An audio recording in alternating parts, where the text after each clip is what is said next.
3 days after I moved into my dream house, my elderly neighbor grabbed my arm in the driveway and whispered 6 words that made my blood run cold. "Don't trust your wife, Sarah." I laughed it off as the ramblings of a confused old woman. But then she told me 3 things about my wife that nobody, and I mean nobody, could possibly know. Things even I didn't know. And that's when I realized my perfect marriage might be built on lies that went deeper than I could have ever imagined. If you want to see how far this rabbit hole goes, make sure you're subscribed to Story Matrix Hub and hit that notification bell. What I discovered will leave you speechless. I promise you that. My name is David, and 6 months ago, I thought I had it all figured out. I'm 34, work as a software engineer for a tech company in Austin, and I just married the love of my life. Sarah and I had been together for 3 years before we got married, and honestly, she was perfect. Beautiful, kind, supportive, successful in her own career as a marketing director. Everyone said we were the ideal couple. When we found the house on Maple Grove Drive, it felt like destiny. It was a beautiful craftsman-style home with a huge backyard, in a quiet neighborhood with tree-lined streets. The kind of place where kids ride bikes and neighbors wave at each other. We could finally afford it after I got my promotion, and Sarah was so excited about decorating and making it ours. Moving day was chaos, like it always is. Boxes everywhere, furniture that didn't quite fit where we thought it would, pizza for dinner because we couldn't find the kitchen stuff. But we were happy. Exhausted, but happy. On the 3rd day, I was unloading some tools from my car when I noticed the woman watching me from the house next door. She was probably in her 70s, thin and frail looking, with white hair pulled back in a tight bun. She stood on her porch, absolutely still, just staring at me with these intense dark eyes. I waved, trying to be friendly. "Hi there. Just moved in. I'm David." She didn't wave back. She just kept staring. It was uncomfortable, but I figured maybe she had dementia or something. Old people can be strange sometimes, right? I went back to unloading, trying to shake off the weird feeling, when I heard her voice right behind me. I actually jumped. I hadn't heard her approach at all. "You need to be careful," she said quietly. Her voice was scratchy but clear. Sharp, even. I turned around, forcing a smile. "Oh hey. Sorry, you startled me. I'm David. You must be our neighbor?" "My name is Margaret Chen," she said. "And I'm not talking about the boxes. I'm talking about your wife." I laughed nervously. "Excuse me?" That's when she grabbed my arm. Her grip was surprisingly strong for someone so old. She pulled me closer and looked directly into my eyes. "Don't trust your wife, Sarah." My smile faded. "How do you know my wife's name?" "You need to listen to me very carefully," Margaret said, her eyes boring into mine. "Your wife is not who she says she is." I gently pulled my arm away. "Look, Mrs. Chun, I think there's been some misunderstanding." "She told you her mother died when she was 16 in a car accident," Margaret interrupted. My stomach dropped. That was exactly what Sarah had told me. It was one of the most painful parts of her past, something she rarely talked about. That's not something I'd discuss with strangers," I said carefully. "She told you she has a scar on her left hip from a childhood surgery when she was 7 years old. Appendicitis, she said." I took a step back. The scar was real. I'd seen it 1,000 times. But how could this woman possibly know about it? Margaret wasn't done. "And she told you she was engaged once before, when she was 23, to a man named Jason. She said he broke it off 6 months before the wedding because he got cold feet and moved to Seattle." My heart was pounding now. Every single word was true. These were private details Sarah had shared with me in intimate moments. The story about Jason had taken her 2 years to tell me because it was so painful for her. "How do you know these things?" I whispered. Margaret's expression softened slightly, but her eyes remained intense. "Because I've been watching this house for a very long time, David. And I know things about the people who live here. Things they don't want anyone to know." "You're stalking us?" "I should call the police." "2 of those things your wife told you are lies," Margaret said calmly, ignoring my threat. "Her mother isn't dead. And there was never any Jason." I felt dizzy. "You're crazy. You're just some crazy old woman." "I can prove it," she said. "But you have to be brave enough to look." I should have walked away right then. I should have gone inside, locked the door, maybe even called the cops. But something in her voice, something in the absolute certainty in her eyes, made me freeze. "Why are you telling me this?" I asked. Margaret released a long breath. "Because what happened in this house before you moved in, it can't happen again. And if you don't know the truth about your wife, History is going to repeat itself. What happened here? The couple who lived here before you. The Hendersons. They seemed perfect too. Married for 5 years. Everyone in the neighborhood loved them. She paused. Then one night, Emily Henderson stabbed her husband 14 times while he slept. He survived, barely. She's in prison now. When the police investigated, they found out Emily Henderson wasn't even her real name. Her entire identity was fabricated. I felt sick. What does this have to do with Sarah? Your wife used to visit this house, Margaret said. 3 years ago, before the Hendersons moved in. I saw her here multiple times, meeting with the previous owner. An old man named Harold Blackwood. And Harold Blackwood had a very specific business, David. He created new identities for people. People running from their past. This was insane. Completely insane. Sarah was a marketing director. She had a normal job, normal friends, a normal life. We'd met at a coffee shop, for God's sake. It was the most ordinary meet-cute story imaginable. I don't believe you, I said, but my voice shook. Margaret reached into her cardigan pocket and pulled out a photograph. It was old, slightly faded, but clear enough. It showed a younger Sarah, maybe 3 or 4 years ago, standing on the porch of our house, talking to an elderly man. I take pictures of everyone who comes to this house, Margaret said. It's the only way to keep track. To stay safe. I stared at the photo. It was definitely Sarah. Same hair, same face, same posture. But why would she have been here? We'd only found this house 6 months ago through a real estate agent. Maybe she was just looking at the house before, I said weakly. Maybe she considered buying it years ago. Then why didn't she mention it when you two found it again? Margaret asked. Why act like it was the first time she'd seen it? I had no answer for that. Go home, David, Margaret said quietly. Look at your wife's left hip. If there's really a scar there from appendicitis, I'm just a paranoid old woman, and you can ignore everything I said. But if there's no scar, she trailed off meaningfully. There is a scar. I've seen it. Then you have nothing to worry about. Margaret turned to walk back to her house, then stopped. But ask yourself this. Have you ever actually seen her change clothes? Or does she always go into the bathroom to change? Have you ever really looked closely at that scar in good light? She walked away, leaving me standing in the driveway, holding that photograph, my entire world tilting on its axis. I went inside. Sarah was in the kitchen, unpacking dishes, humming along to music playing from her phone. She looked up and smiled when she saw me. That beautiful, genuine smile that had made me fall in love with her. Hey babe, you okay? You look pale. Yeah, I'm fine. Just tired from all the lifting. She came over and kissed me softly. Why don't you take a break? I've got this. I wanted to ask her about the scar. About the photo. About everything Margaret had said. But the words stuck in my throat. This was Sarah. My wife. The woman I'd pledged my life to just 4 months ago. That night, I couldn't sleep. Sarah was beside me, breathing deeply, peaceful. I waited until I was sure she was fully asleep. Then carefully, slowly, I lifted the edge of her nightshirt. In the dim light from our alarm clock, I could see her left hip. And there it was, a small scar, maybe 2 inches long, pale against her skin. I'd seen it dozens of times before. But as I looked at it now, really looked at it for the first time, something seemed off. The scar tissue was very flat, very smooth. Almost too perfect. I gently touched it with my finger. It moved. Just slightly, but it definitely moved. The edges lifted a tiny bit. My breath caught in my throat.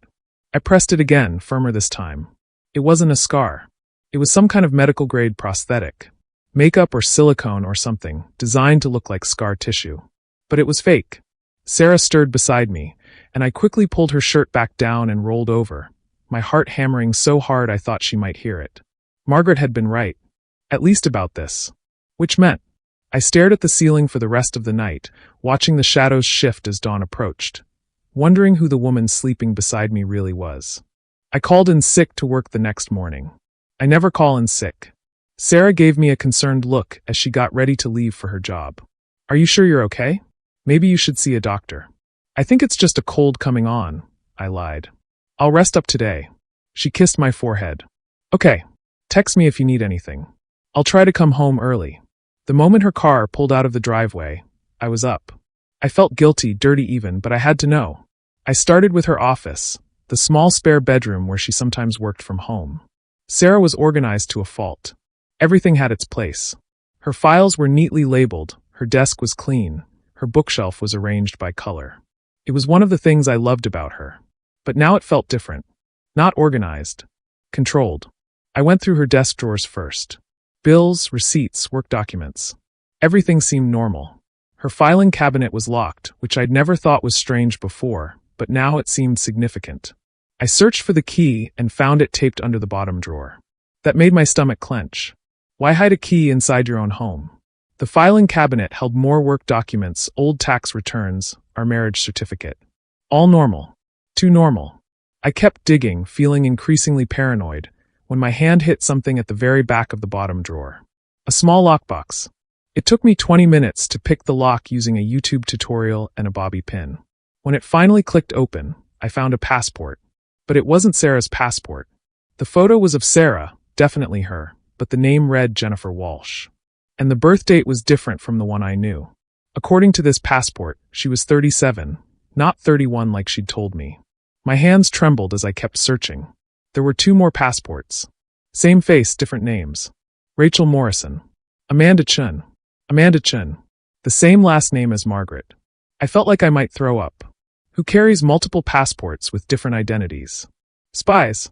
Criminals? People in witness protection? There was also a burner phone in the box, the cheap kind you buy at gas stations. I powered it on.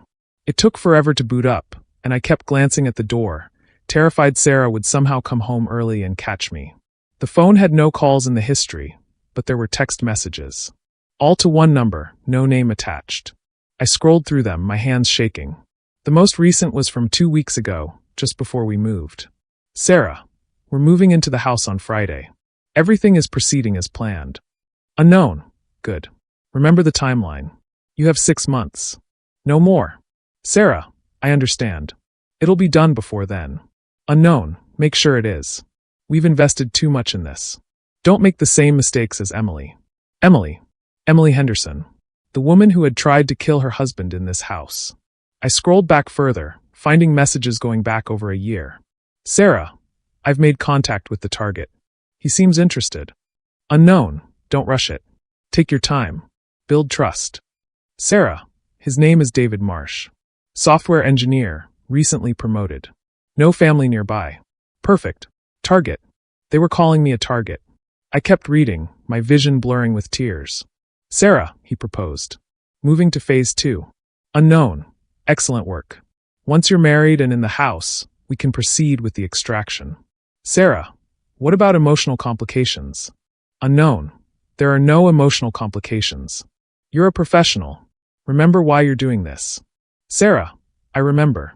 I dropped the phone, ball rising in my throat. Our entire relationship had been a lie.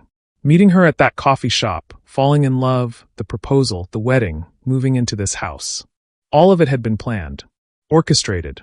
I was a target for some kind of extraction operation. But extraction of what? What could I possibly have that would warrant this level of deception? I forced myself to keep looking through the box. At the bottom, underneath everything else, was a thin folder. Inside were documents about my father. My father died when I was 8 years old. Heart attack, the doctors said.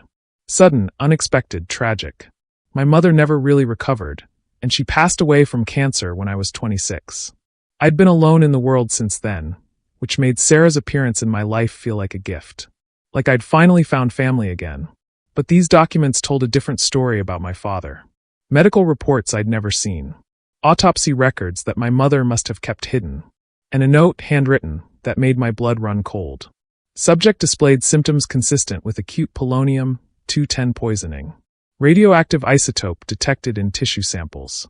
Death ruled as natural causes due to lack of evidence and to protect classified operations. Investigation closed. My father had been murdered. Poisoned with a radioactive substance. And someone had covered it up. There was more.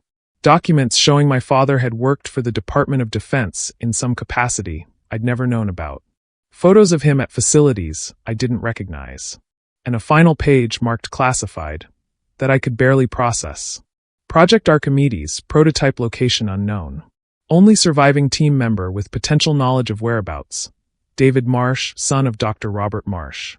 I sat on the floor of Sarah's office, surrounded by the evidence of my fake life, trying to understand. My father had worked on some classified project, He'd been killed for it. And now, 26 years later, someone thought I might know where something from that project was hidden. But I didn't know anything. I was 8 when he died. I barely remembered him. Unless a memory surfaced, hazy and dreamlike. I was little, maybe 7 or 8. My father was in his study, looking tired and stressed. I'd gone in to say goodnight, and he'd pulled me onto his lap. "David," he'd said quietly, "if anything ever happens to me, I need you to remember something. Can you do that?" I'd nodded, scared by how serious he sounded. "There's a special place we went once. Just you and me. Where we saw the stars." "The observatory?" I'd asked. We'd gone to a university observatory once for a public viewing night. It was one of my favorite memories with him. "That's right. If you ever need to find something important, remember the stars. Remember what I showed you." He'd hugged me tight. "Promise me you'll remember." I promised, Daddy. I'd forgotten about that conversation completely until this moment. But now it felt significant. Had my father hidden something at that observatory? Was that what they were after? My phone buzzed, making me jump. It was a text from Sarah. "Feeling any better? I'm thinking about you. Love you so much. Red heart." I stared at those words. Love you. Did she mean it? Could any of it have been real, or was I just a job to her? I took photos of everything in the lockbox, backed them up to a cloud drive, then carefully put everything back exactly as I'd found it. I locked the filing cabinet, replaced the key, made sure the office looked untouched. Then I went to see Margaret. She opened her door before I could even knock, like she'd been watching for me. Probably had been. "You found something," she said simply. I nodded, my throat tight. She let me in. Her house was immaculate but strange. Every window had heavy curtains. There were cameras mounted in corners of every room. The walls were covered with photographs. Hundreds of them. Photos of our house, of different people coming and going over the years. "I know what you're thinking," Margaret said, leading me to her kitchen. "Crazy old woman, right? Paranoid conspiracy theorist? I don't know what to think anymore. Sit down. I'll make tea. And then I'll tell you what I know." As she prepared tea with shaking hands, I studied the photos on her kitchen wall. They formed a timeline of the house next door. Different owners, different cars, different lives. But in several photos, taken over different years, I spotted the same silver sedan parked down the street. And in others, the same man in a dark jacket, watching the house from various positions. "You see it," Margaret said, noticing my gaze. "They've been watching that house for at least 15 years. Different people, same organization." "Who are they?" "I don't know exactly. Some kind of private intelligence firm, maybe. Or government contractors. They're very good at covering their tracks." She set tea in front of me. "What I do know is that house is important to them for some reason. They move people in and out. Always couples. Always seemingly normal. But it never ends well." "Margaret," I said carefully, "how do you know all this?" Her face crumpled slightly. "Because my daughter was one of them." "Amanda Chun," I whispered, remembering the passport. She looked startled. "You found that name?" "My wife has a passport with that name." Margaret closed her eyes. "That was my daughter's cover identity. She died in that house 12 years ago. The official story was carbon monoxide poisoning. Faulty furnace. But I know better. She was working for them, just like your wife. And when she tried to get out, when she tried to walk away from an operation, she trailed off, wiping her eyes. They made it look like an accident. I'm so sorry. That's why I watch. That's why I take pictures. Because someone needs to remember. Someone needs to know what they're doing." She grabbed my hand. "And when I saw your wife had stolen my daughter's identity, I knew. I knew they were using her memory for something. That they had no respect for the dead. What do they want from me? I don't know. But whatever it is, they're willing to go to extreme lengths to get it." She hesitated. "The question is, what are you going to do about it?" I thought about the text messages. The timeline. 6 months, the message had said. We'd been in the house for 3 days, which meant I had roughly 5 months and 27 days before something was supposed to happen. Something they called extraction. "I need to figure out what my father hid," I said. "That's what this is about. Some project he worked on. They think I know where it is. Do you?" "Maybe. There's a memory. But I need to investigate without Sarah knowing." Margaret stood up. "Then you're going to need help. You can't do this alone." She went to a drawer and pulled out a small device. Listening device. "Plant it somewhere she won't find it. We need to know what she's reporting back to them." "That's illegal." So is identity fraud and conspiracy to commit whatever they're planning to commit, Margaret said sharply. The question isn't whether this is legal, David. The question is whether you want to survive this. I took the device. It was smaller than a quarter. There's something else you should know, Margaret said quietly. Emily Henderson, the woman who stabbed her husband? He didn't just survive. He recovered and then he disappeared. No forwarding address, no digital footprint. It's like he vanished completely. What are you saying? I'm saying maybe he didn't survive after all. Maybe that was just the cover story. Maybe that's what extraction really means. A chill ran through me. You think they're going to kill me? I think you have 6 months to figure out what they want and either give it to them or find a way to protect yourself, Margaret said. Because if Emily Henderson is any indication, when that timeline runs out, your wife is going to do whatever it takes to complete her mission. I looked at the small listening device in my palm. Everything in my life had been a carefully constructed lie. My marriage, my home, my sense of safety. All of it false. But I had one advantage. I knew the truth now. They didn't know I knew. Teach me, I said to Margaret. Teach me how to spy on them like you've been doing. If I'm going to survive this, I need to learn how to think like they do. Margaret smiled for the first time since I'd met her. It wasn't a happy smile. It was the smile of someone who'd finally found an ally in a war she'd been fighting alone. When does Sarah get home from work? Usually around 6. Then we have 7 hours, Margaret said. Let's get started. Over the next 2 weeks, I became a different person. By day, I was David Marsh, loving husband, recovering from a cold, working from home, unpacking boxes, playing the role Sarah expected. By night, while she slept, I was someone else entirely. Margaret taught me everything she knew. How to place listening devices. How to check if I was being followed. How to access the dark corners of the internet where information about classified projects might leak. How to be paranoid without looking paranoid. The listening device I'd planted in Sarah's car revealed more than I wanted to know. 2 days after my conversation with Margaret, I listened to a recording of Sarah on a phone call while driving. No, he doesn't suspect anything. He's been sick, mostly just sleeping. Yes, I'm maintaining the timeline. I understand the stakes. I was there when Emily failed. I won't make the same mistakes. 3 days ago, he mentioned taking a trip. Something about visiting places from his childhood. I encouraged it. If he goes to the observatory, we'll know. No, I don't need backup. I can handle this. I've built 3 years of trust. I said I can handle it. Her voice had changed in that last part. Less controlled, more emotional. Human. Fine, she continued after a pause. If you insist on sending someone, keep them out of sight. I don't want him spooked. Yes, sir. 6 months. It'll be done. I sat in Margaret's living room, listening to this through headphones, feeling numb. She does care about you, Margaret said softly, watching my face.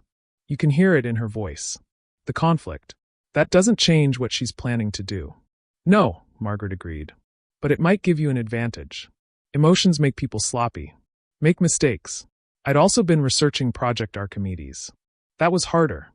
Most records were classified or scrubbed. But I found mentions in declassified documents from the early 1990s. My father had been part of a Department of Defense team working on something called Advanced Energy Storage Systems. The project had been abruptly shut down in 1997, a year before my father died. One former team member, a scientist named Dr. Patricia Valdez, had given a deathbed interview to a journalist in 2018. I found it buried in an obscure science forum. We created something that could have changed the world, Valdez had said. True quantum battery technology. Capable of storing amounts of energy that would have made fossil fuels obsolete overnight. But the implications were too dangerous. In the wrong hands, one of our prototypes could power a weapon that could level a city. The project was terminated. Everything destroyed. Except Robert Marsh wouldn't accept it. He took something. Hid it. They killed him for it, but they never found what he'd taken. My father had stolen a prototype quantum battery. Something that could either save the world or destroy it. And he'd hidden it somewhere he thought only I could find. The observatory. Remember the stars. But which observatory? We'd been to several when I was a kid. The university one was the most obvious, but it had been renovated twice since the 1990s. Anything hidden there would likely have been discovered during construction. I spent hours trying to remember that night my father had talked to me. What else had he said? What had he shown me? Meanwhile, Sarah was becoming more attentive. She'd come home from work with my favorite takeout. She'd suggest watching movies I loved.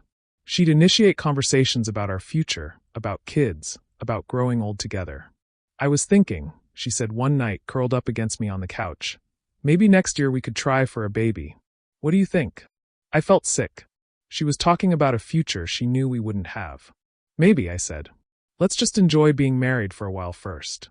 She looked up at me, and I saw something in her eyes. Regret? Guilt? It was gone in a flash. You're right. No rush. She kissed my cheek. I love you, David. I hope you know that. Did she? Could someone lie so completely about everything but tell the truth about love? I love you too, I said, and hated how easily the lie came.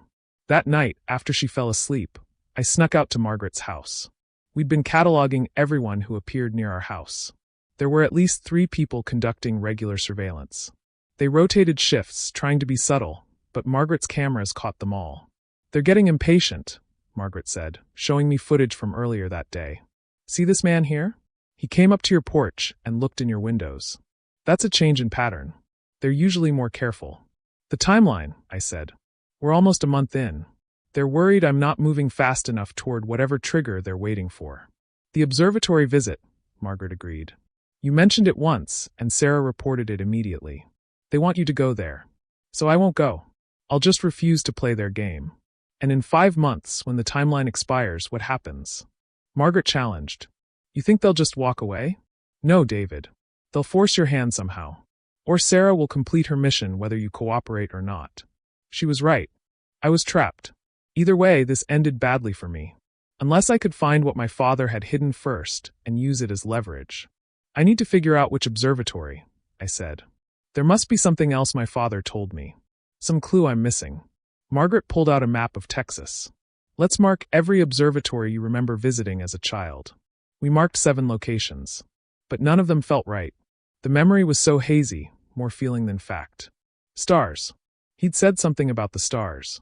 I went home at 3 a.m., exhausted and discouraged. I slipped back into bed next to Sarah, who murmured in her sleep and rolled toward me, her arm draping over my chest. I'm sorry, she whispered, still asleep. I'm so sorry, David. I froze. Was she dreaming? Was her subconscious betraying her guilt? Amanda was my friend, she continued, voice thick with sleep. I tried to help her. But they found out. They always find out. Amanda. Margaret's daughter. Sarah? I whispered. Are you awake? She didn't respond, breathing deeply again, lost in whatever dream was tormenting her. In the morning, I told Margaret what Sarah had said. Margaret's hands shook as she gripped her coffee mug. They were friends. Amanda and your wife. It sounds like they worked together. And when Amanda tried to leave, tried to back out of an operation, they killed her, Margaret finished, voice hollow. And Sarah knows it. She knows what happens if you defy them. So she's trapped too, I said. Just like me. Doesn't make her less dangerous, Margaret warned. Trapped animals bite harder. That afternoon, Sarah suggested we go out for lunch at a new restaurant downtown. It felt like a test. Was I willing to maintain normalcy? Could I sit across from her and pretend everything was fine? I agreed. We went to an upscale Italian place. Sarah looked beautiful in a blue dress. We talked about work, about the house, about nothing important. She laughed at my jokes, touched my hand across the table, played the perfect wife. And I played the perfect husband, all while feeling like I was in a nightmare I couldn't wake up from. As we were leaving, Sarah stopped at a bookstore window. Oh, look at that! She pointed to a book in the display. Guide to Texas Observatories and Planetariums. Remember when you were talking about visiting observatories from your childhood? We should plan a trip. There it was. The push. She was trying to move me toward the trigger. Yeah, maybe, I said casually. Though honestly, I barely remember most of them. It was so long ago. I saw frustration flicker across her face before she smoothed it away. Well, if you remember anything specific, let me know. Could be a fun road trip. When we got home, I saw one of the surveillance people, a woman in a gray Honda, parked 3 houses down. She was speaking into a phone, watching us. The pressure was increasing. They wanted me to lead them to the prototype. That night, I had a dream about my father. We were at an observatory, but not a real building. It was outside, under open sky. My father was pointing up at constellations, teaching me their names.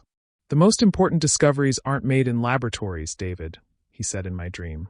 They're made when we look up and wonder, when we see patterns others miss. I woke up suddenly, my heart racing. Not an observatory building. An observation point. Somewhere outside where we'd stargazed together. I remembered suddenly, vividly. We'd gone camping once. Just the two of us, when I was 7 or 8. It had been my birthday.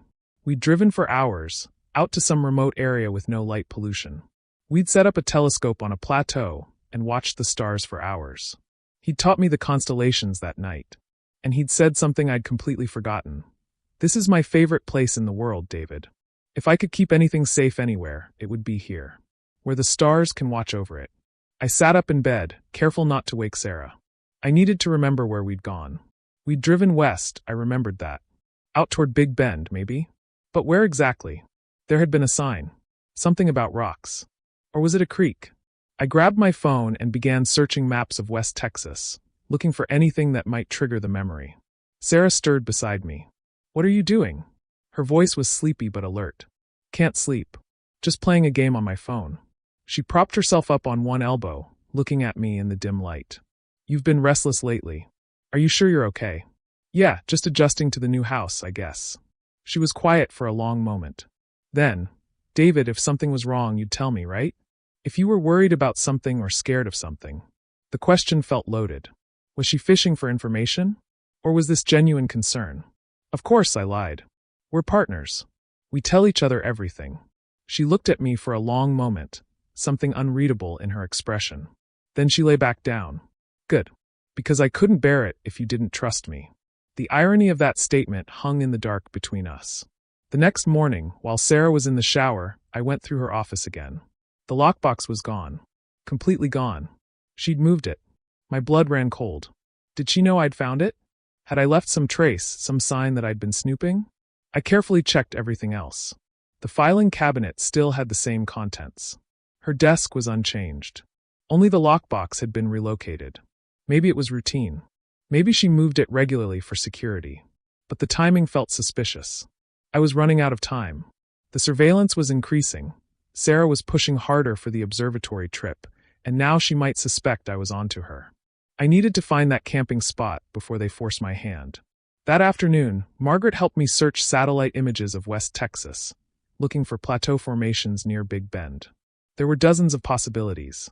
You need to narrow this down, Margaret said, frustrated. We can't just drive around West Texas hoping you'll recognize something from 30 years ago. I know. There was something specific. A name. A landmark. I closed my eyes, trying to pull the memory from the fog. We passed a ghost town. I remember because I wanted to stop and explore, but Dad said we didn't have time. Margaret's fingers flew across her keyboard. Ghost towns near Big Bend. Let me cross-reference with plateau formations visible from the road. An hour later, we had it narrowed down to 3 locations. One of them had to be right. I need to go check them, I said. This weekend. I'll tell Sarah I'm going on that road trip she's been pushing for. That's exactly what they want, Margaret warned. The moment you leave, they'll follow you. And if you find what they're looking for, then I'll have leverage, I interrupted. Right now, I'm defenseless. They think I know something I don't actually know. But if I can find the prototype first, I can control the situation. Margaret looked doubtful but nodded. I'm coming with you. No. You need to stay here and monitor Sarah. I need to know what she does when I'm gone. Who she contacts, where she goes. David, this is dangerous. I know. But it's the only play I have. That evening, I told Sarah about the trip. Her face lit up with an excitement that seemed almost genuine. Really? That's wonderful. When were you thinking? This weekend.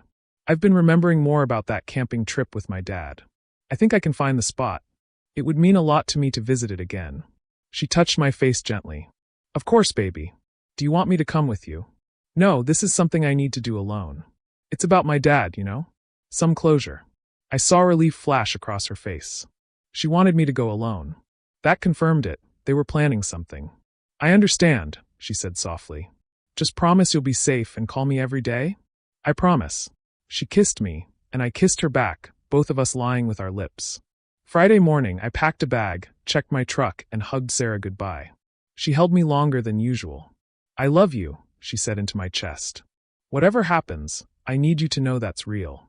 The way she said it, whatever happens, sent ice through my veins. I love you too, I said. I drove west, watching my rearview mirror. A black SUV picked me up 2 miles from the house. They weren't even trying to be subtle anymore. Margaret texted me updates as I drove. Sarah left the house 20 minutes after you. Wearing dark clothes. Got into a car with 2 men. They're heading west on the same highway. So Sarah was following me too, with backup. This was it. The endgame was starting. The drive took 6 hours. The landscape changed from suburbs to rural farmland to scrubland to the stark, beautiful desert of West Texas. The black SUV maintained a consistent distance behind me. They wanted me to know they were there. Psychological pressure. I stopped at a gas station in Marathon, a tiny town near Big Bend. While filling up, I spotted Sarah's car parked at a diner across the street. She was inside, watching me through the window, not even hiding. Our eyes met across the distance. She raised a coffee cup to me in a mock toast. The mask had come off. We both knew what this was now. I got back in my truck and continued toward the first location on my list. The ghost town was called Terlingua, an old mining town that was now a tourist spot with a few residents. I drove through it slowly, and suddenly the memories came flooding back. Look at that, David. A real ghost town. Can we stop, Dad? Please. Not today, buddy. We have somewhere important to be. This was it. This was the ghost town we'd passed. Which meant the plateau was close. I continued west, following the road as it climbed into the Chizos Mountains. And then I saw it. A turnoff with a weathered sign that read Skyline Drive Overlook. My heart hammered. This was the place. The turnoff led to a rough dirt road that climbed steeply. My truck bounced over rocks and ruts. The black SUV followed, no longer bothering to maintain distance. They knew where I was going now.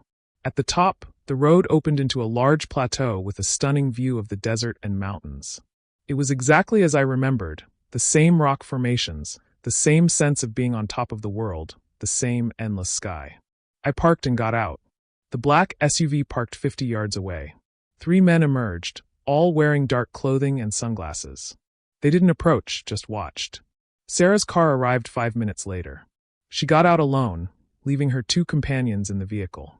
She walked toward me slowly, the desert wind whipping her hair around her face. "It's beautiful up here," she said when she reached me. "I can see why your father brought you here." "Who are you really?"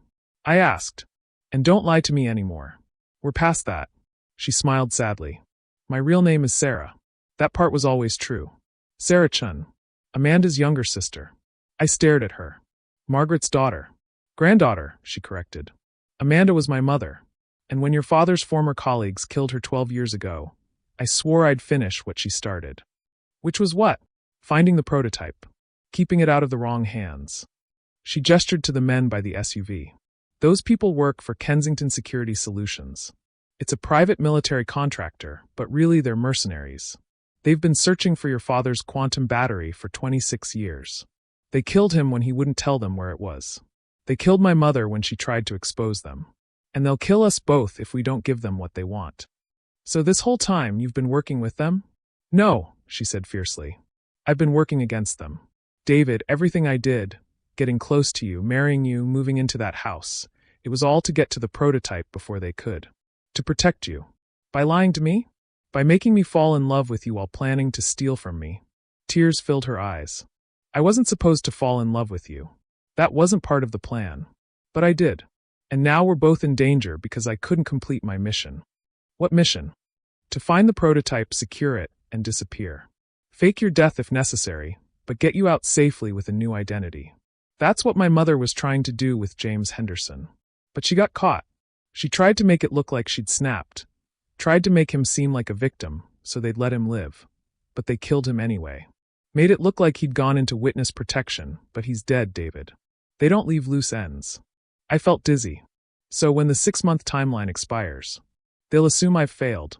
They'll kill us both and tear this place apart looking for the battery themselves." She grabbed my arms. "That's why we need to find it now. It's the only leverage we have. The only thing keeping us alive. How do I know you're telling me the truth? How do I know this isn't another manipulation?" "You don't," she said simply. "But look at them." She nodded toward the SUV. "They're not here to help us, David. The moment we find what they want, we're dead. Your only chance is to trust me. To believe that somewhere in the last 3 years, the fake became real." One of the men from the SUV shouted, "Time's up." Either you find it in the next hour or we do this the hard way. Sarah turned back to me. Where would your father have hidden it? It has to be here somewhere. I looked around the plateau. It was maybe 2 acres of rocky ground with scattered boulders and scrubby desert plants. How could anything have stayed hidden here for 26 years? Then I remembered. My father had brought a telescope that night. We'd set it up on a specific spot because it was level and had a clear view of the sky. Where had that been? I walked across the plateau, trying to remember. The memories were clearer now, being here. I'd been so excited, running around while Dad set up the equipment. He'd called me over to a flat area between 2 large boulders. This is the perfect spot, David. Right here. Remember this spot. It's special. I found the boulders. Between them was a flat area of packed dirt and rock. It looked completely natural, undisturbed. Here, I said. It's here. Sarah and I started digging with our hands, pulling away loose rocks. The men from the SUV moved closer, watching intently. 6 inches down, my fingers hit something hard. Not rock. Metal. We dug faster, revealing a metal container about the size of a shoebox. It was sealed with a lock that had long since rusted. Sarah and I looked at each other. This was it. Whatever was in this box could either save us or doom us. Open it, one of the men commanded, now standing right behind us. I smashed the lock with a rock. It broke on the 3rd hit. I lifted the lid. Inside was a cylindrical device about the size of a thermos, covered in connectors and monitoring equipment. It looked both incredibly advanced and oddly simple. Next to it was a letter, sealed in plastic. I opened the letter with shaking hands. My father's handwriting.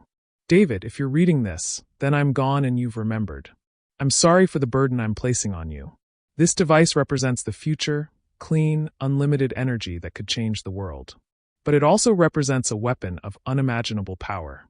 I couldn't let them have it. I couldn't let them turn my life's work into something destructive. So I hid it in the only place I knew you'd find it, when you were old enough to understand and brave enough to do what's right. The choice is yours now, son. Give it to the government, and it might be weaponized. Give it to corporations, and it will be monetized and controlled. Destroy it, and the knowledge dies. Or find a way to share it with the world freely, so no one can control it. I trust you to make the right choice. I love you. I'm proud of you. And I'm sorry. Dad. Tears blurred my vision. My father had trusted me with this impossible decision. Hand it over, the lead man said, pulling out a gun. Now. Sarah stood up, positioning herself between me and the gun. You're not taking it. Sarah, don't be stupid. You're outnumbered and outgunned. Maybe, she said. But you need us alive to work the device. The quantum battery has a biometric lock. It's keyed to David's DNA.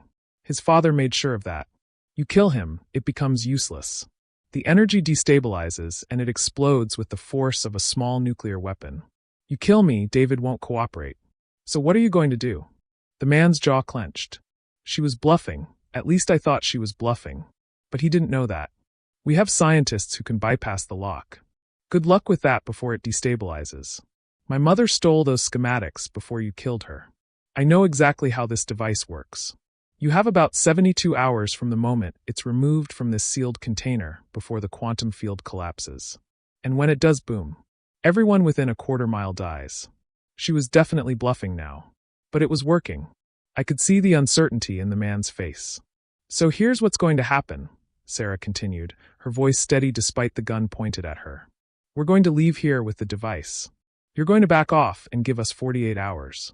Then we'll negotiate terms. David will unlock the device, and we'll work out an arrangement where everyone gets what they want and nobody dies. Or we just shoot you both and take our chances with the scientists. You could, Sarah agreed. But your bosses at Kensington wouldn't be happy if you vaporized a $200 million asset and killed the only person who can safely access it. How much are they paying you? Is it worth gambling your life? The standoff stretched out. Desert wind howled across the plateau. The sun was setting, painting everything in orange and red. Finally, the man lowered his gun slightly. 48 hours. But if you run, if you try to disappear, we'll find you. We always do. Understood, Sarah said.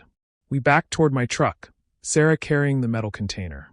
The men didn't stop us, but I could feel their eyes tracking our every move. We got in the truck, and I started the engine, half expecting bullets to shatter the windows. But nothing happened. We drove down the rough dirt road, back toward the highway. Neither of us spoke for miles. Finally, Sarah broke the silence. I need you to know something. Everything I told you up there was true. About my mother, about falling in love with you, about trying to protect you. But I lied about the biometric lock. There is no DNA security. The device can be opened by anyone. I know, I said quietly. I figured that out. But they didn't. She looked at me in surprise. How did you know? Because my father wouldn't put that kind of pressure on me. He gave me a choice in his letter. A real choice. That means the device isn't locked to me specifically. Sarah laughed, but it was brittle. So we just bluffed our way out of a death sentence with nothing. We bought time. 48 hours. What do we do with it? She was quiet for a long moment. We can't give it to Kensington. They'll weaponize it. We can't go to the government. They're probably already involved somehow. We can't destroy it because your father's life work deserves better than that. So what's left? We do what your father suggested in his letter. We give it to the world. We publish the specifications, the science, everything. Make it open source, so no one can control it or profit from it exclusively. They'll kill us for that. Probably, she agreed. But at least the information will be out there. At least your father's dream of changing the world will have a chance. I drove in silence, processing this. Every option led to danger. Every choice had consequences. There's another option, I said slowly. We use it as leverage to disappear. We tell Kensington we'll hand it over in exchange for new identities and guaranteed safety. We make them think they won, and then we vanish. You'd be okay with that? Letting them have it? I'd be okay with being alive. With you being alive. I glanced at her. Unless everything you set up there was still a lie. She reached over and took my hand. It wasn't a lie. I do love you. I know I have no right to after everything I've done, but I do. Then we survive this first. We figure out the ethics later. We drove through the night, heading back toward Austin. Behind us, I knew Kensington would be following at a distance. Ahead of us, an uncertain future. But for the first time since this nightmare began, I wasn't facing it alone. We got back to Austin at 3 a.m. I parked several blocks from our house, and we sat in the truck, trying to figure out our next move. We can't go home, Sarah said. They'll be watching. Margaret's house. Too obvious. They know about her surveillance by now. Sarah pulled out her phone, then stopped. We can't use our phones either. They're tracking them. I pulled the battery from my phone and gestured for her to do the same. Now what? I have a safe house. One they don't know about. I set it up 2 years ago, before I even met you, in case everything went wrong. She gave me directions to an apartment complex on the south side of town. We drove there in silence, both of us jumping at every pair of headlights behind us. The apartment was in a rundown building, 3rd floor, accessed through an external stairway. Sarah used a key hidden in a fake rock by the door. Inside, the place was sparse. A couch, a card table, 2 chairs. No personal effects. It looked like exactly what it was, a panic room for someone living a double life. Sarah locked the door behind us and immediately went to a closet, pulling out a laptop and what looked like surveillance equipment. First things first, she said, powering up the laptop. We need to know what we're dealing with. While the computer booted up, I examined the quantum battery more closely. It was surprisingly light for something so powerful. The casing was made of some material I didn't recognize, and the connectors had symbols I'd never seen before. Sarah, do you actually know how this works? She looked up from the laptop. Some. My mother had notes, technical documents she'd stolen before they killed her. I've been studying them for years. So you could actually publish the specifications? Make it open source like my father wanted. In theory, yes. But David, the moment we go public, we become the biggest targets on Earth. Every government, every corporation, every terrorist organization would be trying to get to us. As opposed to now, when we're just targets for one private military company? She smiled grimly. Fair point. The laptop finished booting. Sarah logged into something that looked like a darknet forum, encrypted and anonymous. She began typing quickly. I'm reaching out to a contact. Someone who might be able to help us disappear if we choose that route.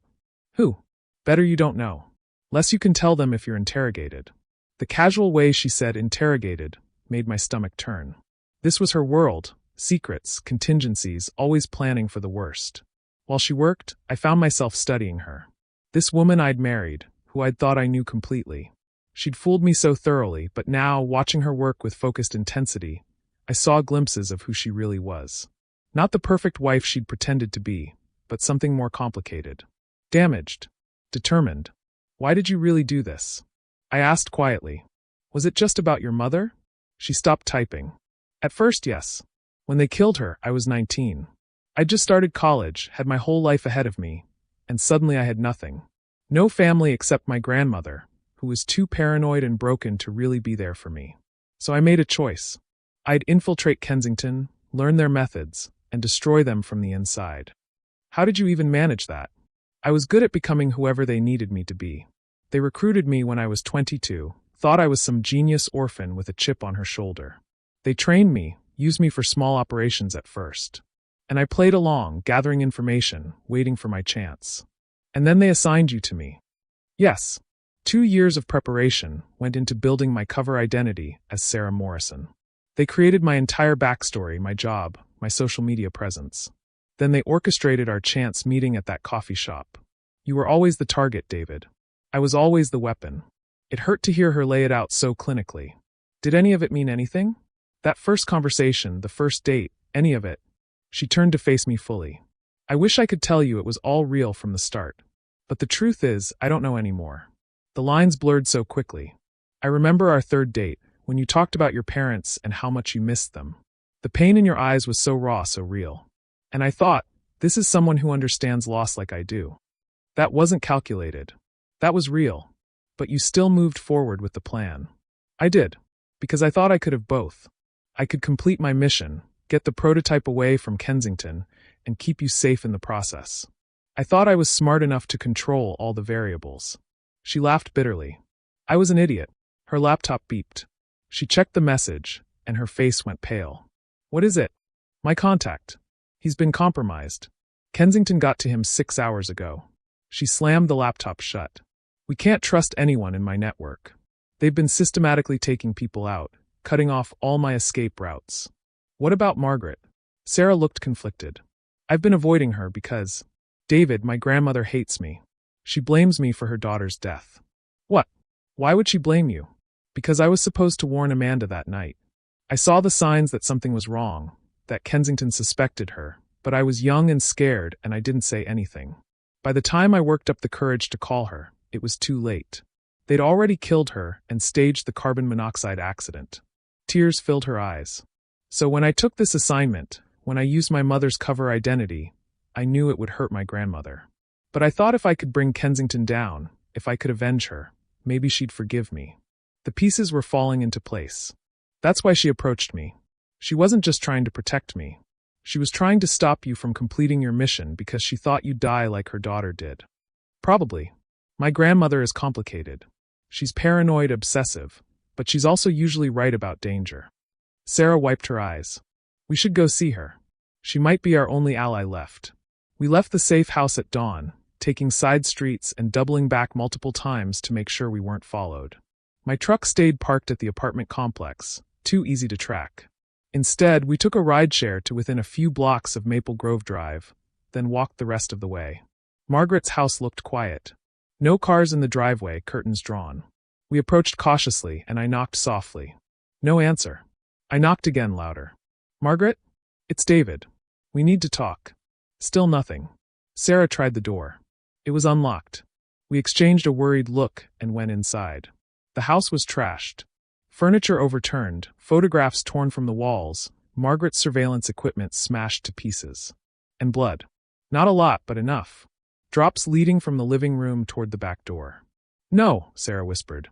No, no, no. We followed the blood trail to the kitchen. Margaret wasn't there, but there was a note on the table, written in shaky handwriting. They have me. They know you'll come. It's a trap. Run. Sarah grabbed the note, her hands shaking. We have to find her. We have to. Sarah. I pointed to the security monitor that was still intact. It showed our house next door. And on the porch stood 5 men in tactical gear, clearly waiting for us.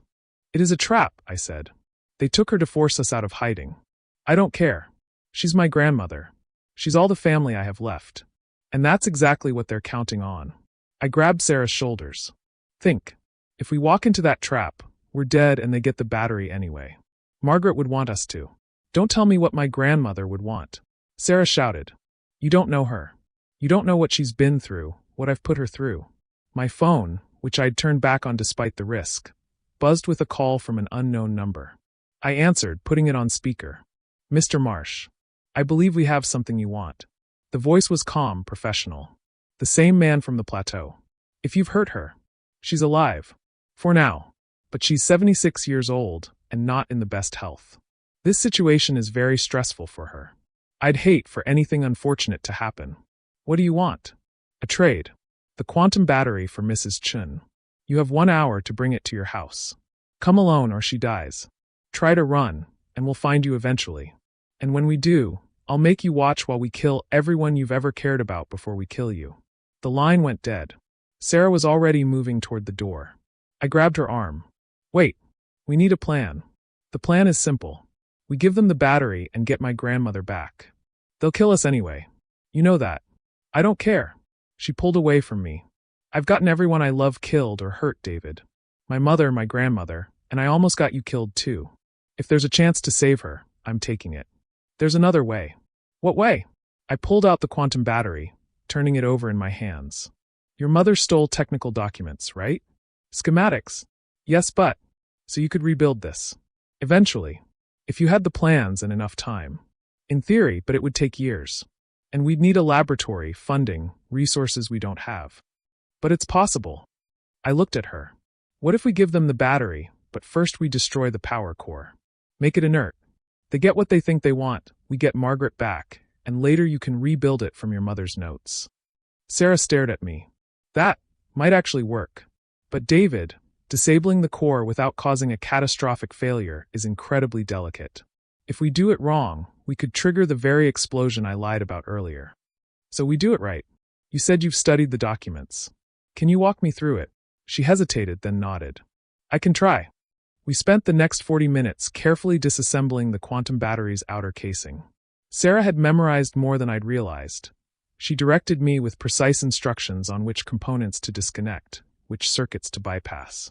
This is the quantum field generator, she said, pointing to a crystalline structure in the center of the device. If we remove this, the battery becomes just an expensive paperweight. But we have to do it slowly. The field needs to dissipate gradually or it'll collapse violently. My hands were sweating as I worked. One wrong move, and we'd level the entire apartment complex. Finally, after what felt like hours but was really only 15 minutes, I extracted the crystal. It glowed faintly in my palm, warm to the touch. Done, I said. Now what do we do with this? Sarah found a lead-lined box in her equipment stash. This should shield it temporarily. We'll figure out permanent storage later. We reassembled the battery, now hollow and powerless. To a casual inspection, it would look intact and functional. Only detailed analysis would reveal the missing core. We have 15 minutes, Sarah said, checking her watch. Let's go get my grandmother. We walked to our house slowly, hands raised, making no sudden moves. The tactical team watched us approach, guns ready. The lead man, whose name I later learned was Garrett, met us at the end of the driveway. You're smart to cooperate, he said. Do you have it? I held up the metal container. Where's Margaret? Inside. She's unharmed, as promised. Let's make the exchange inside where we have privacy. We went into my own house, which now felt alien and threatening. They'd turned the living room into a command center. Equipment everywhere, computers, weapons. And tied to a chair in the middle of it all was Margaret, her face bruised but her eyes alert and angry. Sarah, she said, her voice cracking. You stupid girl. Why did you come? Couldn't let them hurt you, Grandma, Sarah said softly.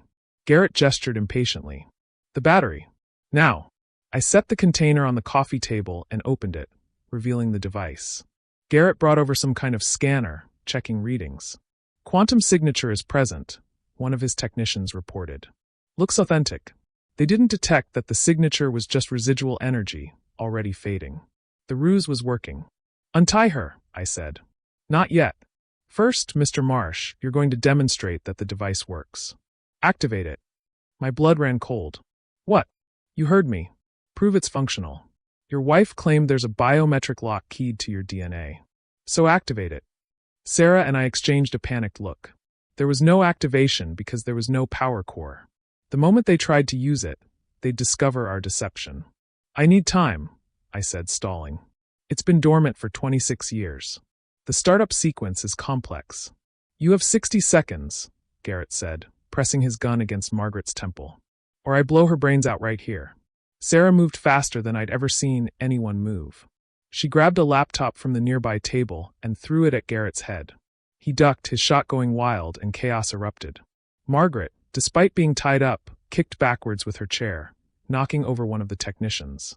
I dove for the quantum battery, grabbing it and running toward the back door. Gunfire exploded behind me. I didn't look back, just ran, hoping Sarah and Margaret were right behind me. I made it to the backyard, vaulted the fence, and kept running through neighbors' yards. Behind me, shouting more gunfire. I ran for blocks, lungs burning, still clutching the useless battery. Finally, I collapsed behind a dumpster in an alley, gasping for breath. I waited 5 minutes. 10. 15. Sarah didn't come. Margaret didn't come. I was alone. I spent 3 hours hiding in that alley, waiting, hoping, praying that Sarah would find me. She never did. Finally, when the sun was fully up and people were starting to move around the neighborhood, I forced myself to move. I couldn't stay there. Kensington would be searching everywhere. I needed a plan. I needed allies. I needed my father's letter. I pulled it from my pocket, reading it again with desperate attention. Find a way to share it with the world freely, so no one can control it. The quantum core was still in my pocket, wrapped in its lead box. The battery itself was useless, but the core was the real breakthrough. With the right scientists, it could be reverse engineered. The technology could be shared. But first, I had to survive long enough to make that happen. I used a burner phone from a convenience store to access a secure email account Sarah had told me about once in passing. It was a dead drop, a way for her to leave messages if everything went wrong. There was one message, sent 20 minutes after the firefight. David, if you're reading this, you made it out. Thank God. They have me and my grandmother. They know the battery is disabled now. Garrett figured it out after you ran. They're furious but trying to negotiate. They want the core. They'll trade us for it. I know you won't do it. You shouldn't do it. My grandmother and I both knew the risks. We've been fighting these people our whole lives. Don't let our sacrifice be meaningless. Do what your father asked. Share the technology. Change the world. I love you. I'm sorry for everything. I'm so sorry. S. I read it 3 times, tears streaming down my face. She was telling me to let them die. To prioritize the mission over her life. But I couldn't. I couldn't just abandon them. I spent the rest of that day moving from location to location. Libraries, coffee shops, anywhere with public Wi-Fi and security cameras that might make Kensington think twice about grabbing me in public. I researched physicists, engineers, people who might understand the quantum core and could help me document it. But everyone I found was either affiliated with a government or a major corporation. No one was truly independent. Then I remembered something. A name from one of the forums I'd been reading about quantum physics. Dr. Yuki Tanaka, a Japanese physicist who'd left academia after refusing to work on military applications of her research. She now ran an independent lab in Tokyo, funded by a collective of scientists committed to open-source research. She was perfect. If anyone would help me share this technology freely, it would be her. But getting to Tokyo meant leaving Sarah and Margaret behind. Possibly forever. I went back to the safe house apartment, praying Kensington hadn't found it yet. It was still secure. I grabbed Sarah's laptop and began the careful process of documenting everything I knew about the quantum core. I took hundreds of photos from every angle. I recorded videos of myself explaining what my father had told me, what Sarah had said about the technical specifications. It took all night. By dawn, I had a complete package: visual documentation, written descriptions, and my father's original letter, all encrypted and ready to send. But I still hadn't sent it, because sending it meant accepting that Sarah and Margaret would die. My burner phone rang. Unknown number. Mr. Marsh. Garrett's voice. We need to talk. About what? About the fact that you're alone, on the run, and rapidly running out of options. About the fact that we have something you want, and you have something we need. I'm not giving you the core. Not even to save your wife? Not even to save an innocent old woman who got caught up in our family drama. You'll kill them anyway. Probably, he admitted. But here's the thing. I don't actually care about the quantum battery anymore. My employers do, but I'm tired of this job. Tired of killing people for technology that's probably going to be used for terrible things anyway. What are you saying? I'm saying I want out. and I think you might be able to help me get out." He paused. "I have information about Kensington. About their operations, their clients, their crimes.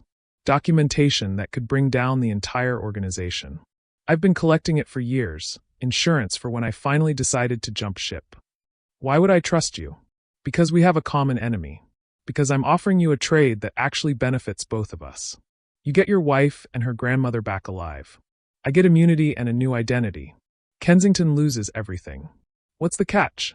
"No catch." "Well, one small catch. You have to help me go public with everything. The quantum battery, Kensington's crimes, all of it. Big media splash, maximum exposure, so they can't quietly make us all disappear." I thought about it. Could I trust him? Almost certainly not. But what choice did I have? How do I know you really have this documentation? That you're not just lying to get the core? Check your email. The secure one. I'm sending you a sample right now. I pulled up the email account on Sarah's laptop. A new message appeared with attached files. I opened them. It was all there. Contracts showing Kensington's involvement in assassinations, coups, weapons trafficking. Financial records proving they'd been funded by hostile foreign governments. And photos. God, the photos. People I recognized from news reports over the years, their deaths ruled as accidents or natural causes. All clearly murdered by Kensington operatives. "This is enough to destroy them," I said. "That's the idea. So do we have a deal? I need to see Sarah and Margaret first. Proof they're alive." "Fair enough." The phone switched to video. Sarah appeared on screen, looking exhausted but unharmed. Behind her, Margaret sat in a chair, also looking tired but alert. "David," Sarah said. "Don't do this. Don't trust him." "Your wife has trust issues," Garrett said, voice amused. "Probably why she's so good at her job. But in this case, her paranoia is misplaced. I'm serious about this. If I agree," I said slowly, "how do we do this? You come to a neutral location. You bring the quantum core and any documentation you've prepared. I bring the women and my evidence against Kensington. We call every major news outlet simultaneously. We dump everything online at once, WikiLeaks style, unstoppable. Then we all scatter in different directions before Kensington can respond. They'll come after us anyway. Probably. But if enough of their operation is exposed, they'll be too busy doing damage control to focus on revenge. Plus, once the quantum technology is public knowledge, killing us doesn't accomplish anything. The cat's out of the bag. It was risky. Incredibly risky. But it was the only plan that gave us a chance at survival and accomplished my father's goal. Where and when? The university campus. The physics building. Lots of security cameras, lots of witnesses, hard for them to make a move without being seen. Tomorrow at noon. I'll be there. One more thing, Mr. Marsh. Come alone. If I see anyone else, anyone at all, the deal is off and your wife and her grandmother die. Understood? Understood. The call ended. I sat in the empty apartment, holding the quantum core, thinking about my father. About what he'd gone through to protect this technology. About the choice he'd left me with. This was it. The endgame.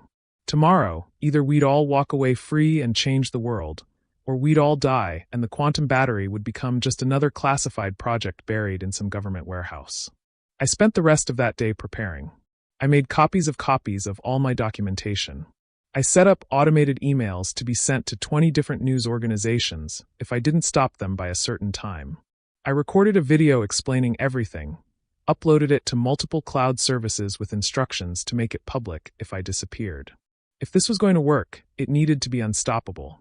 That night, I barely slept. I kept thinking about Sarah's face on that video call. The exhaustion in her eyes, but also something else. Determination. She was planning something, I could tell. Morning came. I got dressed, put the quantum core in my jacket pocket, grabbed Sarah's laptop with all my documentation, and headed for the university. The campus was busy with students moving between classes. The physics building was a modern structure with lots of glass and open spaces. Perfect for a public confrontation. I arrived at 11:45. 15 minutes early, enough time to scope out the location, but not enough time for an elaborate trap. Garrett was already there, standing in the main atrium. Sarah and Margaret were with him, not tied up but clearly under guard. 2 other men flanked them, trying to look casual but obviously armed. I approached slowly, hands visible, the laptop bag over my shoulder. "Mr. Marsh," Garrett said. Right on time. I appreciate punctuality. Let them go first. Sure. Right after you show me the core. I pulled it out, still in its lead box. It's here. Now your turn. Show me the evidence you promised. He pulled out a USB drive. Everything's on here. Encrypted, but I'll give you the password once we're ready to go public. How do I know it's real? How do I know that's really the quantum core and not some fake? We stared at each other. Mexican standoff. Sarah spoke up suddenly. David, whatever happens next, I need you to know something. The last 3 years weren't a lie. What I felt for you, what we built together, that was real. I know you might not believe me, but it's the truth. Touching, Garrett said dryly. Now can we get on with this? That's when I noticed it. Margaret, sitting quietly behind Garrett, had her hands free. And she was holding something small. It took me a second to recognize it. One of her listening devices. She'd been recording everything. She caught my eye and gave the tiniest nod. Then, with speed surprising for a 76-year-old woman, she stood up and pressed the device against Garrett's neck. Everyone stay very still, she said calmly. Or I activate this electromagnetic pulse device and fry every electronic system in this building, including the hard drives on that USB. It was a bluff. I knew it was a bluff. That was just a listening device. But Garrett didn't know that. You're insane, he said. I'm practical, Margaret corrected. You killed my daughter. You tortured my granddaughter. You've destroyed countless lives for profit. Did you really think I'd just sit here quietly while you made another deal with my family's lives?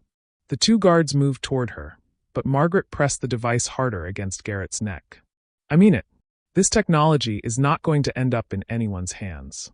Not Kensington's, not the government's, not even good-intentioned scientists. I've watched too many people die for this battery. It ends here. Grandma, Sarah said quietly. What are you doing? What I should have done 12 years ago. Ending this. Margaret looked at me. David, is that really the quantum core or did you make a backup? I understood immediately what she was asking. It's the real one. Good. She grabbed the core from my hands with her free hand and in one smooth motion, threw it hard against the marble floor. The lead box shattered. The crystalline core hit the ground and cracked, glowing bright blue, energy bleeding out in visible waves. No! Garrett lunged for it, but Margaret tackled him despite being half his size. Sarah ran to me, grabbing my arm. We need to go. Now! What about the core? What about changing the world? My grandmother just changed it by making sure no one can have it. She pulled me toward the exit. Come on! We ran. Behind us, I heard Garrett shouting orders, his men scrambling. The quantum core was dissolving into nothing, all that incredible power dissipating harmlessly into the atmosphere. My father's life work. Gone. We made it outside, into the crowd of students. Campus security was running toward the physics building, responding to reports of a disturbance. In the chaos, we slipped away. 3 blocks from campus, we finally stopped running. Sarah was crying, holding on to me like I might disappear. My grandmother, she sobbed. She stayed behind. She made sure we got away, but she stayed. She's tough. She'll be okay. No, she won't. Sarah looked at me with devastating certainty. Garrett will kill her. Even without the core, even with everything falling apart, he'll kill her out of spite. And she knew that. She chose it anyway. We stood there on a random street corner, holding each other, mourning everything we'd lost. My phone buzzed. The burner. A text from an unknown number. The old woman sends her regards. And she wants you to know she made her own backup 20 years ago. Check her house. 3rd floorboard from the left fireplace. Margaret had made a backup. 20 years ago, before any of this started, she'd documented her daughter's notes about the quantum battery. Hidden them somewhere safe. The technology wasn't lost after all. We need to go back, I said. To your grandmother's house. Sarah wiped her tears. It'll be crawling with Kensington. I don't care. If there's a chance to finish this, to do what my father wanted, we have to try. She looked at me for a long moment, then nodded. Okay, let's finish it. We waited until dark. Margaret's house was indeed being watched. I counted at least 4 Kensington operatives positioned around the property.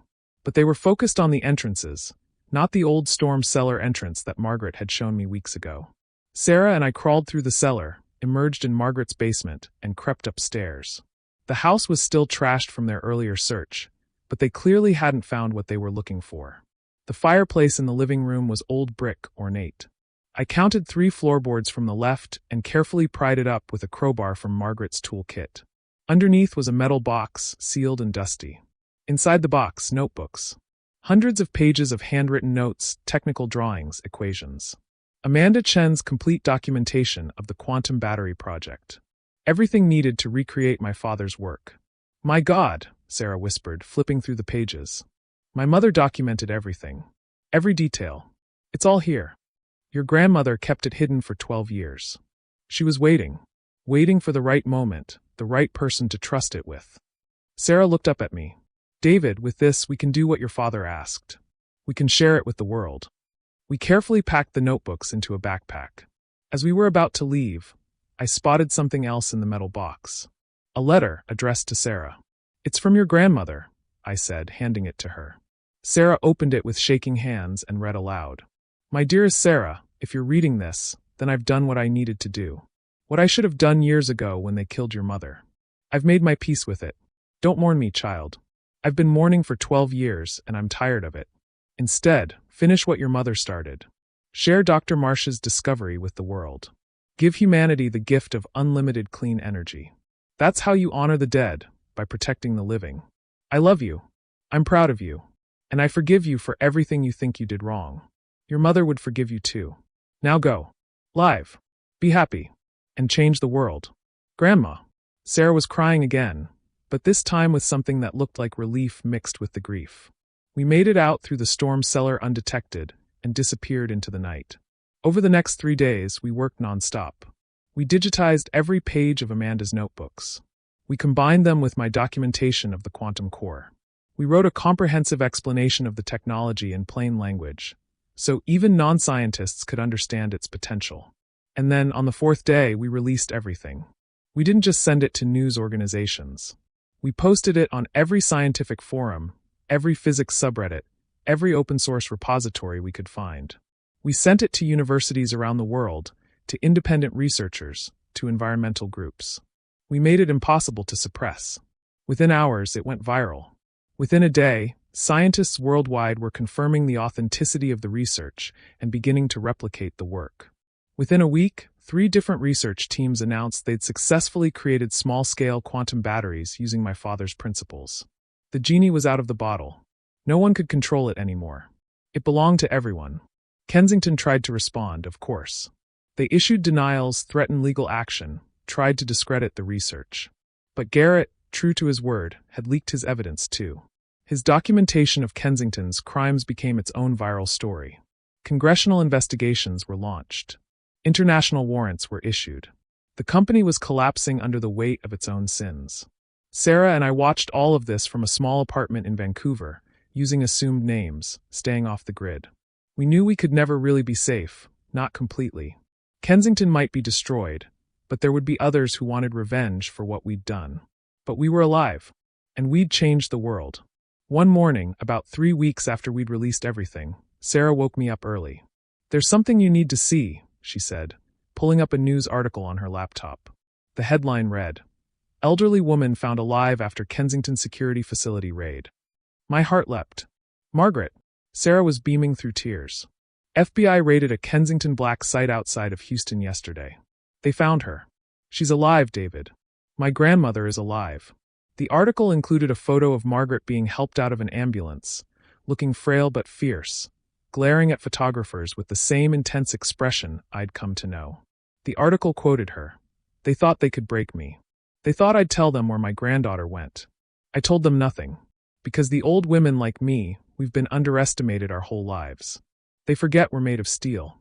We have to see her," I said. "We can't. It's too risky.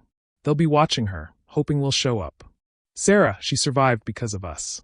Because she gave us time to finish the mission. We owe her." She thought about it, then nodded. "Okay, but we do it smart." It took 2 weeks of planning. We arranged for Margaret to be transferred to a rehabilitation facility in Seattle. We had allies now, scientists grateful for what we'd done, activists who believed in open-source technology, even a few former Kensington employees who'd turned on the company. They helped us set up a secure visit. I'll never forget the moment we walked into Margaret's room. She was sitting in a chair by the window, looking out at Puget Sound, and when she turned and saw us, Her whole face lit up. "You foolish children," she said, but she was smiling. "You should be anywhere but here." Sarah ran to her, and they held each other for a long time, both crying. "I'm so sorry, Grandma," Sarah kept saying. "For everything. For Amanda, for putting you in danger, for—" "Hush," Margaret said firmly. "None of that was your fault. None of it. Your mother made her choices. I made mine. And you made yours. That's all any of us can do." She turned to me. "David Marsh, you're more like your father than you know. Robert would be very proud of what you did." "I couldn't have done it without you," I said. "Without either of you. We're family now," Margaret said simply. "The three of us. The last survivors of this whole mess. We look out for each other." We spent 3 hours with her that day, talking about everything and nothing. She told us stories about Amanda that Sarah had never heard. I told her about my father, memories I'd forgotten I had. We laughed. We cried. We mourned together and celebrated together. When it was time to leave, Margaret grabbed both our hands. "Listen to me carefully," she said. "You two get to have a life now. A real life, not one built on lies and missions and revenge. You get to be happy. That's the gift we gave you, your mother, your father, and me. Don't waste it." "We won't," Sarah promised. "Good. Now go. And don't come back until it's truly safe." "I'll be fine. I'm always fine." As we walked out of that facility, Sarah took my hand. "Where do we go now?" "Anywhere we want," I said. "That's the beauty of it. We're finally free." We ended up in New Zealand. Far from America, far from Kensington's remains, far from anyone who might want revenge. We got jobs under our new identities, nothing fancy, nothing that drew attention. I worked as a high school physics teacher. Sarah became a counselor for trauma survivors. We lived simply. A small house with a view of the mountains. A garden where we grew vegetables. A life that was normal and boring and absolutely perfect. 6 months after we arrived, Sarah woke me up early one morning with news. "I'm pregnant," she said, showing me the test. I stared at it, emotions overwhelming me. "Are you sure this is safe? What if someone finds us? What if—" "David," she interrupted gently. "We can't live in fear forever. We changed the world. We survived. Now we get to build something new. Something good." Our daughter was born 9 months later. We named her Amanda Margaret Marsh. She had Sarah's eyes and what Sarah swore was my father's stubborn determination. As I held her for the first time, I thought about everything that had led to this moment. My father's sacrifice. Amanda Chen's courage. Margaret's strength. Sarah's love. All of it had been leading here to this new life, this new beginning. The quantum battery technology was changing the world, just as my father had hoped. Within 2 years of our release, the first commercial quantum batteries were powering entire cities with clean, unlimited energy. Fossil fuel companies were collapsing. Climate change projections were improving. The world was transforming. And somewhere in all that transformation, in all that hope for the future, was our family's legacy. I got an email 3 years after we released the technology. It was from Dr. Yuki Tanaka, the physicist in Tokyo I'd researched but never contacted. "Mr. Marsh," it read. "I don't know if you'll ever see this, but I wanted you to know, your father's work has saved the world. Quite literally. Carbon emissions have dropped 40% in just 3 years. We're going to make it. Humanity is going to survive climate change. Because of what you and your father did. Thank you. From all of us. Thank you." I showed the email to Sarah, and we both cried. Happy tears this time. Margaret passed away peacefully in her sleep when Amanda was 2 years old. We couldn't attend the funeral, still too risky, but we held our own memorial on a beach in New Zealand, just the 3 of us. We told Amanda about her great-grandmother, about how she was the bravest person we'd ever known. "Will I be brave like her?" Amanda asked in that serious way that 3-year-olds have. "You already are," Sarah told her. "You come from a long line of brave people who changed the world." Now, 5 years after everything happened, I'm sitting on our porch, watching Sarah and Amanda play in the garden. Amanda is 5 now, smart and curious and full of questions about how everything works. Just like I was at her age. Just like my father probably was. Sometimes I think about that phone call at 2 a.m. that started this whole thing. About Margaret's warning in the driveway. About discovering that my entire life was built on lies. About the fear, the danger, the impossible choices. And I realized that all of it, every terrifying moment, every betrayal, every sacrifice, led me here. To this porch, this garden, this family. Sarah looks up and catches me watching them. She smiles, that same smile that made me fall in love with her, except now I know it's real. No more lies. No more missions. Just us, building a life together, raising our daughter in a world that's a little bit better because of what we did. My phone buzzes. A message from an encrypted number I don't recognize. Dr. Marsh, you don't know me, but I'm a researcher working on the next generation of quantum batteries. I want you to know that your father's notes mention something else. Another project, even more revolutionary. If you still have access to his papers, there might be information about quantum computing applications that could. I delete the message without finishing it. Some doors need to stay closed. Some secrets need to stay buried. We gave the world one gift. That's enough. I set the phone down and walk out to join my family in the garden. Amanda runs to me, holding up a flower. Daddy, look. I found the biggest one. It's beautiful, sweetheart. Like Mommy says great-grandma Amanda was? Just like that, I tell her, lifting her into my arms. Sarah joins us, and we stand there together, the three of us, in the afternoon sun.